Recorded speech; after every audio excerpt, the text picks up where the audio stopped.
व अधिकांश राज्यों की भी सत्ता से बाहर होने पर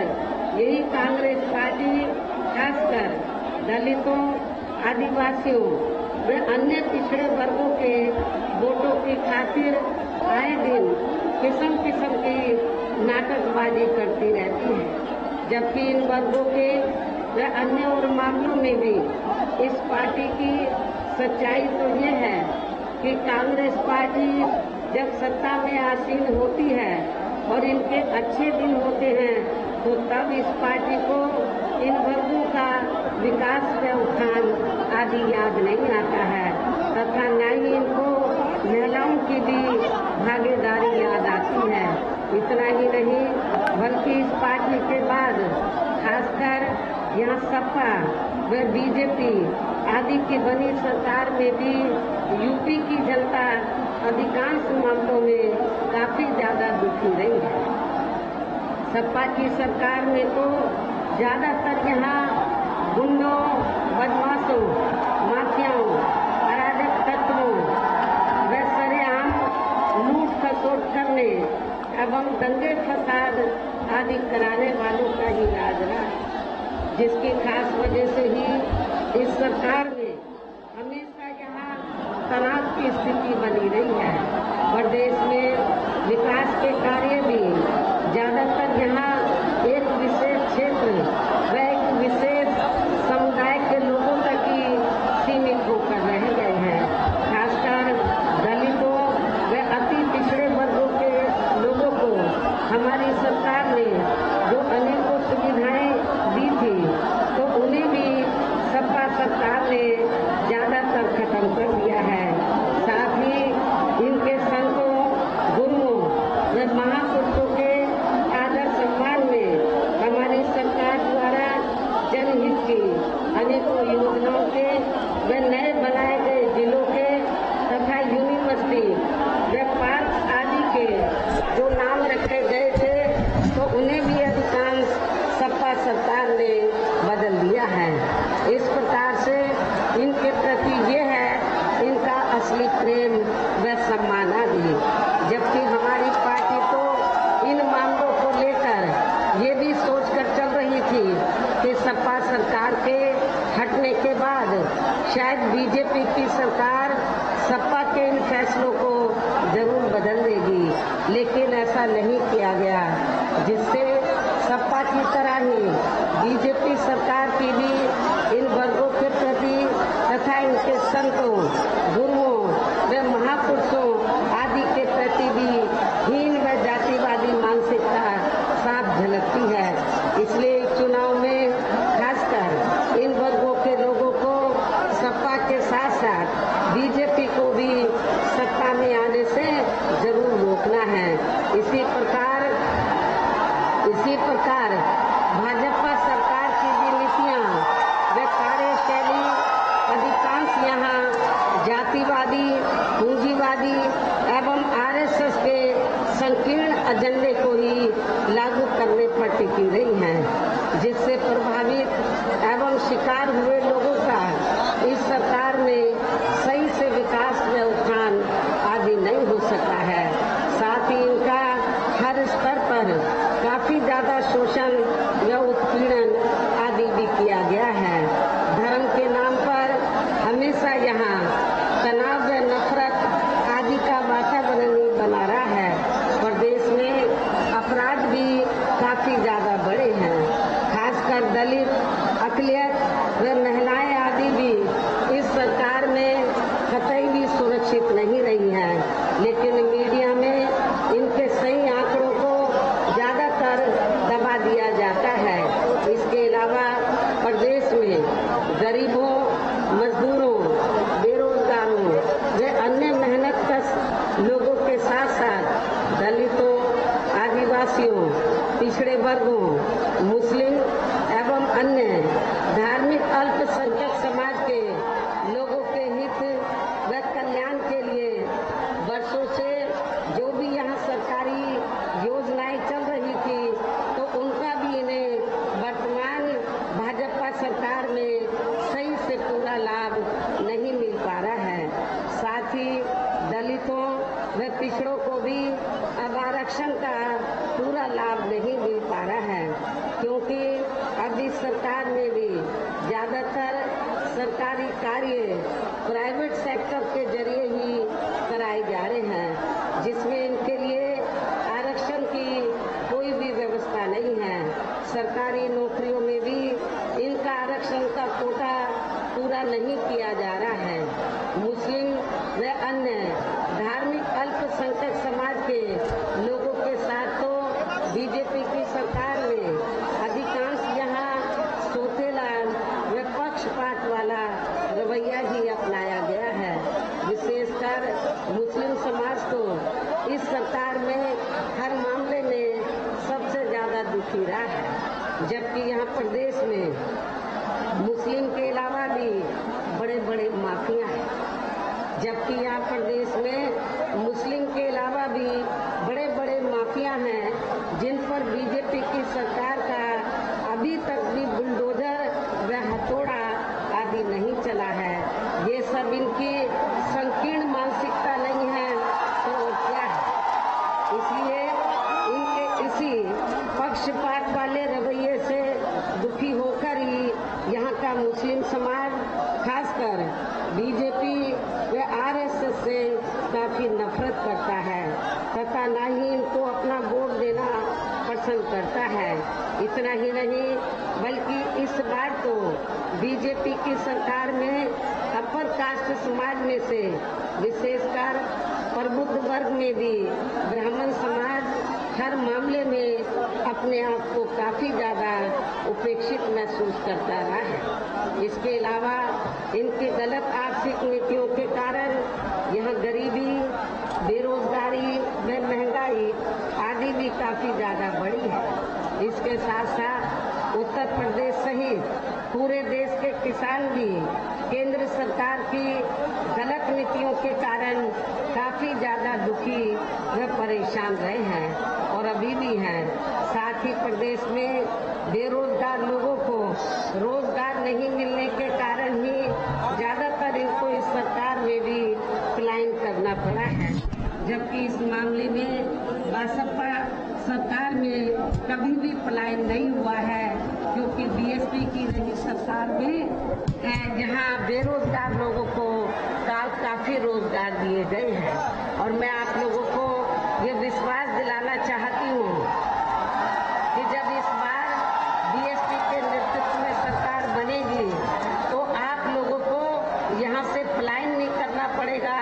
आप लोगों को यहाँ पर ही रोटी रोजी के साधन दिए जाएंगे। आप लोगों को बेरोजगार नहीं रहने दिया जाएगा। इस प्रकार से इन सभी विरोधी पार्टियों की रही सरकारों में शुरू से ही यहाँ यूपी की जनता काफी ज्यादा दुखी और परेशान रही है। विशेषकर कोरोना महामारी के दौरान तो इन सभी की हालत और भी ज्यादा खराब हो गई है। ऐसे में इन सभी विरोधी पार्टियों की रही सरकारों से निजात पाने के लिए अभी चुनाव में यहाँ प्रदेश की जनता को अपनी एकमात्र विपक्षी पार्टी बहुजन समाज पार्टी की ही सरकार बनाना बहुत जरूरी है, जिसने अपने चारों रहे शासनकाल के दौरान बिना पक्षपात व भेदभावादी के यहाँ सभी वर्गों व धर्मों के लोगों के विकास व उत्थान के लिए अनेकों ऐतिहासिक व महत्वपूर्ण कार्य किए हैं। और इस बार सरकार बनने पर वो सभी कार्य फिर से शुरू किए जाएंगे। प्रदेश में खासकर गरीबी एवं बेरोजगारी आदि को दूर करने के लिए इस बार भी विशेष कदम उठाए जाएंगे। और इस मामले में वैसे आप लोगों को ये मालूम है कि हमारी पार्टी की रही सरकार ने यहाँ गरीब एवं भूमिहीन लोगों को खेती करने के लिए काफी सरकारी फ्री जमीन भी दी है। उसे नियमों के तहत यहाँ आगे भी जरूर दिया जाएगा। पूर्व की तरह इस बार भी गरीब आवास लोगों को सभी सुविधाओं के साथ फिर से 2 कमरों के पक्के मकान भी फ्री में बनाकर दिए जाएंगे। साथ ही पूर्व की तरह देहातों व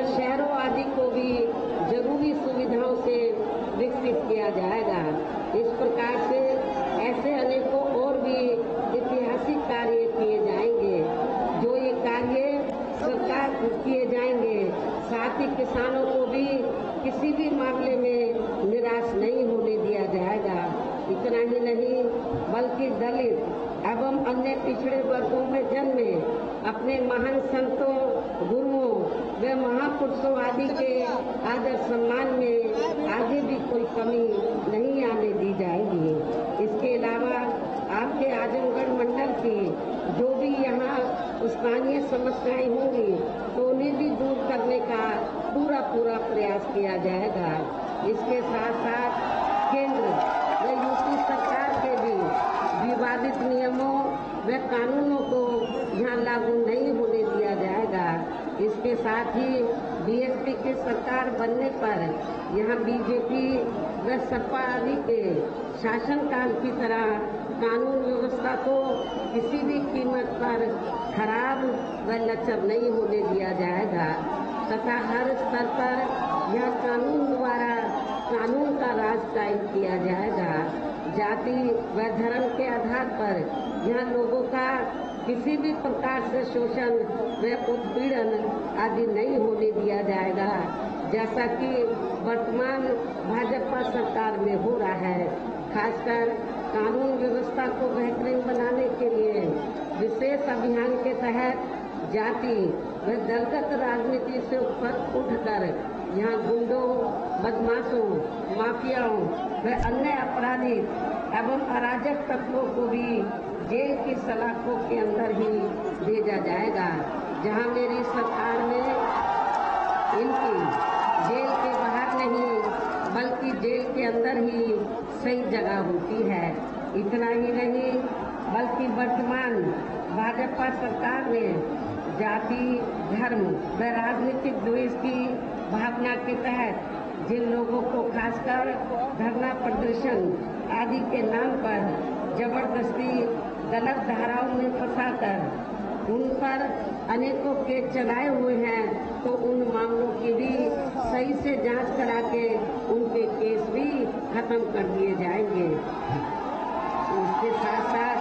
प्रदेश में खासकर शिक्षा के क्षेत्र में व अन्य और विभागों के भी कर्मचारी जो आए दिन अपनी मांगों को लेकर धरना प्रदर्शन एवं हड़ताल आदि करते रहते हैं, तो उन सभी मामलों को निपटाने के लिए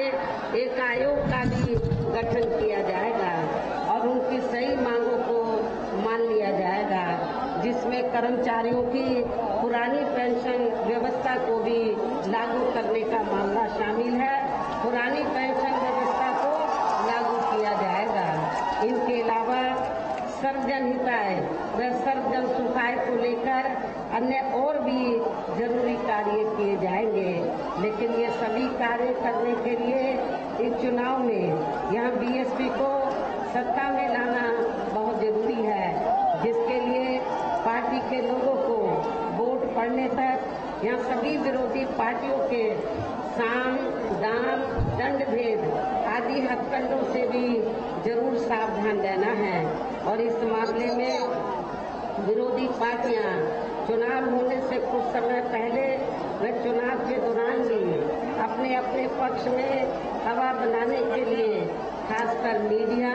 व ओपिनियन पोल एवं सर्वे आदि का जो बड़े पैमाने पर गलत इस्तेमाल करती है, तो उससे भी आप लोगों को बिल्कुल भी गुमराह नहीं होना है। जैसे सन 2007 के हुए विधानसभा चुनाव में उस समय मीडिया में जो बीएसपी को लेकर ओपिनियन पोल व सर्वे आदि दिखाए गए थे, तो जब वो रिजल्ट आया, उस समय रिजल्ट आया तो वो गलत ही साबित हुए थे। इस बार भी आपको उन्हें गलत ही साबित करके दिखाना है। इसके साथ ही पूर्व की तरह इस चुनाव में भी विरोधी पार्टियों ने विभिन्न रूपों में जो अपने हवाई व प्रलोभन भरे चुनावी घोषणा पत्र आदि जारी किए हैं, जिन्हें सत्ता में आने के बाद ये पार्टियां अधिकांश अमल में नहीं लाती हैं, तो उनके बहकावे में भी आपको कतई नहीं आना है। जिन पर से अब जनता का काफी हद तक विश्वास ही उतर गया है। इसलिए इस मामले में बीएसपी किसी भी चुनाव में विरोधी पार्टियों की तरह अपना कोई भी चुनावी घोषणा पत्र आदि जारी नहीं करती है। वैसे भी बीएसपी कहने में बहुत कम बल्कि कार्य करके दिखाने में ही ज्यादा विश्वास रखती है। और ऐसा हमने यहाँ यूपी में अपनी चारों रही सरकारों के दौरान करके भी दिखाया है। इसके साथ ही हमारी पार्टी की चारों रही सरकारों ने प्रदेश में बिगड़ी हुई कानून व्यवस्था को सुधारने के साथ साथ प्रदेश के विकास व आम जनहित के लिए जो असंख्य अति महत्वपूर्ण कार्य किए हैं वो अभी तक यहाँ किसी भी विरोधी पार्टी की रही सरकार ने नहीं किए हैं, बल्कि ज्यादातर उन्हीं कार्यों के नाम व स्वरूप आदि बदलकर अब विरोधी पार्टियों की सरकारें उन्हीं को ही भुनाने में लगी रहती हैं। लेकिन उन कार्यों के प्रति उनकी नीयत व सोच सही नहीं होने के कारण उसमें भी ये पार्टियां ज्यादा सफल नहीं हो पाई हैं। ऐसे में अब आप लोगों को इस चुनाव में अपने हित व कल्याण के लिए या फिर से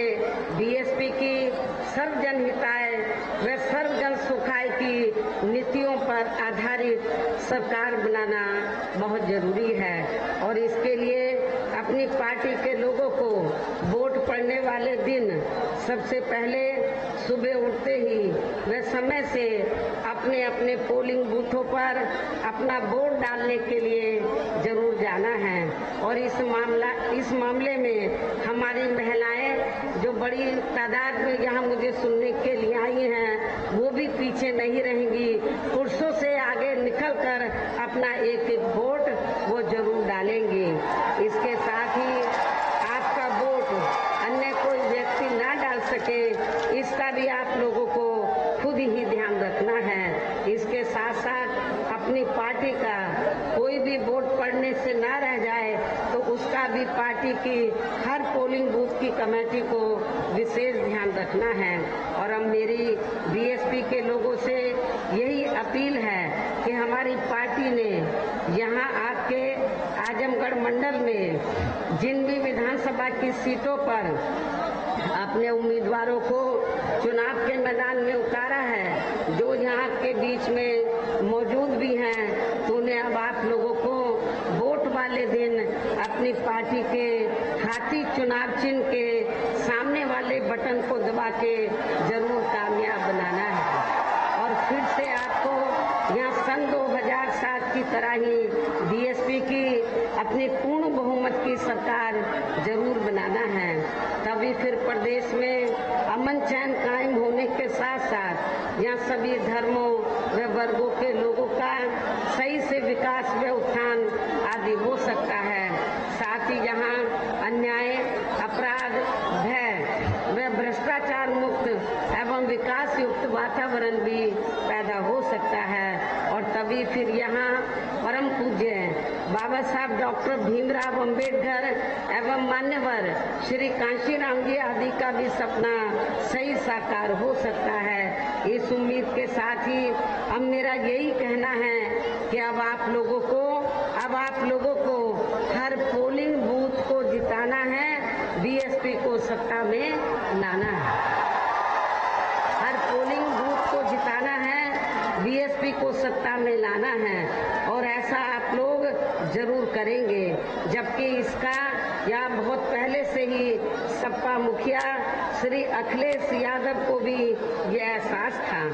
कि वे आजमगढ़ लोकसभा की सीट से बीएसपी के साथ गठबंधन करके ही ये चुनाव जीत पाए हैं। लेकिन अब ये गठबंधन खत्म हो चुका है और ना ही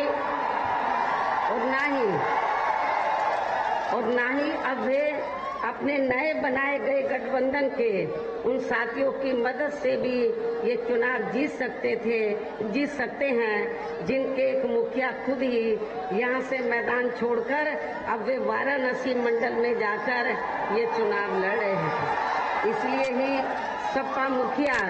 इस बार यहाँ आपके आजमगढ़ मंडल से विधानसभा का चुनाव लड़ने की भी हिम्मत नहीं जुटा पाए हैं और तभी फिर इनको मजबूरी में अपने पिता की मैनपुरी संसदीय क्षेत्र के अंतर्गत आने वाली करल विधानसभा की सीट से ये चुनाव लड़ना पड़ा है। साथ ही वहाँ इनको अपनी मदद के लिए अपने बुजुर्ग व बीमार पिता को भी साथ में ले जाना पड़ा है। कहने का तात्पर्य ये है कि जिस पार्टी का मुखिया खुद पहले ही यहाँ आपका आजमगढ़ मंडल का मैदान छोड़कर चला जाए तो फिर उस पार्टी के यहाँ से चुनाव लड़ रहे उनके उम्मीदवारों की स्थिति भला कैसी हो सकती है, इसका भी आप लोग खुद ही अंदाजा लगा सकते हैं। ऐसे में यहाँ के लोगों को सपा को वोट देने का मतलब है सीधा बीजेपी को फायदा पहुँचाना है, जिसे फिर से सत्ता में आने से रोकने के लिए बीएसपी पूरे जी जान से लगी है। इतना ही नहीं बल्कि खासकर सपा व कांग्रेस के पास जब बीएसपी के विरुद्ध ज्यादा कुछ बोलने के लिए नहीं बचा है तो अब ये पार्टियां खिसियानी बिल्ली खंबा नोचे की तरह ही बीएसपी के लोगों को गुमराह करने के लिए जानबूझकर व षड्यंत्र के तहत ये कहती रहती है कि बीएसपी बीजेपी की बी टीम है, जिसमें रत्ती भर भी सच्चाई नहीं है, जबकि वास्तव में समाजवादी पार्टी ही बीजेपी की बी टीम है, जिसके अनेकों उदाहरण हैं। जैसे संसद के अंदर देश व दुनिया के सामने श्री मुलायम सिंह यादव का भाजपा को अपना जीत का आशीर्वाद देना और इसके पूर्व में श्री मुलायम सिंह यादव का सन 1977 में बीजेपी के साथ यूपी की सरकार में बने रहना, साथ ही श्री कल्याण सिंह के साथ उनका गले मिलना तथा सन 2003 में मेरे सरकार छोड़ने के बाद बीजेपी के सहयोग से यूपी की सत्ता में अचानक आ जाना आदि। और अब ताजा उदाहरण ये भी है कि सपा के लोग ये भी प्रचार कर रहे हैं कि बीएसपी की मजबूत सीटों पर सपा को अपना वोट वो ये भी प्रचार कर रहे हैं कि बीएसपी की जो मजबूत सीटें हैं और वहां पर सपा हार रही है तो बीएसपी को हराने के लिए सपा के लोग क्या कह रहे हैं कि समाजवादी पार्टी के लोग भारतीय जनता पार्टी को अपना वोट दे रहे हैं, इस किस्म का प्रचार कर रहे हैं और ये कह रहे हैं किसी भी कीमत पर बीएसपी जीतनी नहीं चाहिए। इसका जवाब तो आजमगढ़ मंडल के मुस्लिम समाज के लोगों को उनको जरूर देना चाहिए। अपने आप को जो कहता है कि मैं बीजेपी का बहुत खिलाफ में बोलता हूँ, लेकिन वो हवा ये कहता कुछ है अंदर कुछ और है, कहता कुछ है अंदर कुछ और है। तो इसलिए मैं मुस्लिम समाज के लोगों से खास तौर से ये कहना चाहती हूँ कि जो इस किस्म का प्रचार कर रहा है कि बीएसपी किसी भी कीमत पर पावर में नहीं आनी चाहिए, जिन सीटों पर बीएसपी मजबूत है और सपा कमजोर है तो अपने लोगों को कह रहा बीएसपी को हराने के लिए बीजेपी को वोट दे दो। ये मुसलमानों को पूछना चाहिए। तो क्या इससे हम बीजेपी को सत्ता में आने से रोक पाएंगे? मेरे ख्याल नहीं रोक पाएंगे। यदि रोकना है तो आप लोगों को इस किस्म के बहकावे में नहीं आना है, बल्कि एक तरफा अपना वोट बहुजन समाज पार्टी को ही देना है। जबकि इन सभी तथ्यों से ये स्पष्ट है कि सपा ही वास्तव में बीजेपी की बी टीम है, किंतु इन सब मामलों को लेकर सपा व मीडिया भी चुप्पी ही साधे रहता है। इसी प्रकार इस चुनाव में जब कांग्रेस पार्टी को भी बीएसपी के विरुद्ध कुछ भी बोलने के लिए नहीं बचा है, तो अब ये पार्टी भी खासकर दलितों को गुमराह करने के लिए यही कहती रहती है कि जहां पर दलितों का व अन्य और जाति के लोगों का भी उत्पीड़न आदि होता है तो वहां पर बीएसपी की मुखिया नहीं जाती है, जबकि कांग्रेस की यूपी की प्रभारी वहां जाती है। हालांकि इनको ये मालूम है कि श्रीमती सोनिया गांधी की तरह मैं भी अपनी पार्टी की राष्ट्रीय अध्यक्ष हूँ और इस मामले में यहाँ मैं कांग्रेस के साथ साथ जातिवादी मीडिया से भी ये जानना चाहती हूँ, क्या सोनिया गांधी कभी भी ऐसे मौकों पर वहाँ जाती है? अर्थात वो नहीं जाती है। और इसके लिए हमारी पार्टी ने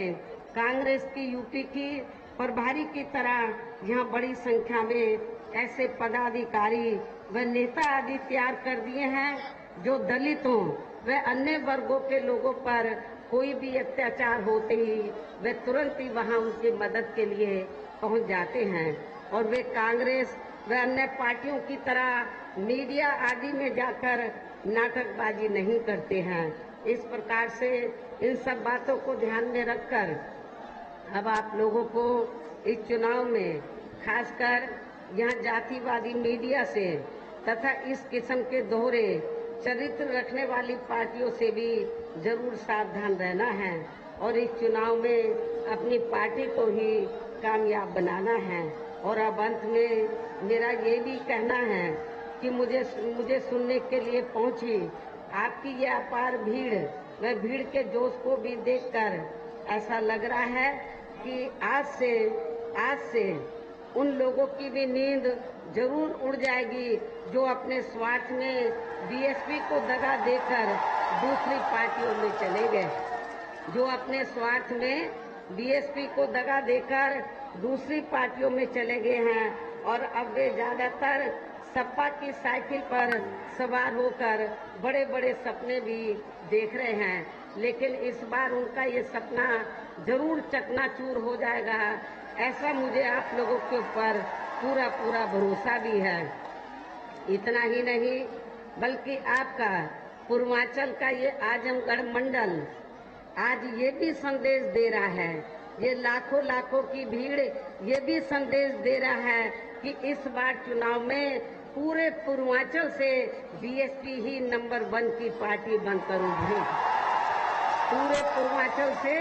बीएसपी ही नंबर 1 की पार्टी बनकर उभरेगी, जरूर उभरेगी। और यहाँ अपनी पार्टी के नेतृत्व में 5वीं बार सरकार भी जरूर बनाएगी और यहाँ अपनी पार्टी के नेतृत्व में 5वीं बार भी सरकार जरूर बनाएगी और फिर यहाँ आपकी बहन जी भी 5वीं बार उत्तर प्रदेश की मुख्यमंत्री जरूर बनेगी। और ये आपकी जो अपार भीड़ है और भीड़ का जो जोश मैं देख रही हूँ, मुझे पूरा भरोसा है कि मैं फिर इस बात को दोहराना चाहती हूँ कि आप लोग आजमगढ़ मंडल से आपने आज ये संदेश दे दिया है कि पूरे पूर्वांचल में बीजेपी और सपा इस बार साफ हो जाएगी और बीजेपी सपा साफ हो जाएगी और बहुजन समाज पार्टी ही इधर नंबर 1 पर रहेगी और बीएसपी अपनी 5वीं बार सरकार जरूर बनाएगी। इस विश्वास के साथ ही अब मैं पुनः आजमगढ़ मंडल से अपनी पार्टी के सभी उम्मीदवारों को भारी वोटों के अंतर से जिताने की अपील करते हुए मैं अपनी बात यही समाप्त करती हूँ। जय भीम, जय भारत।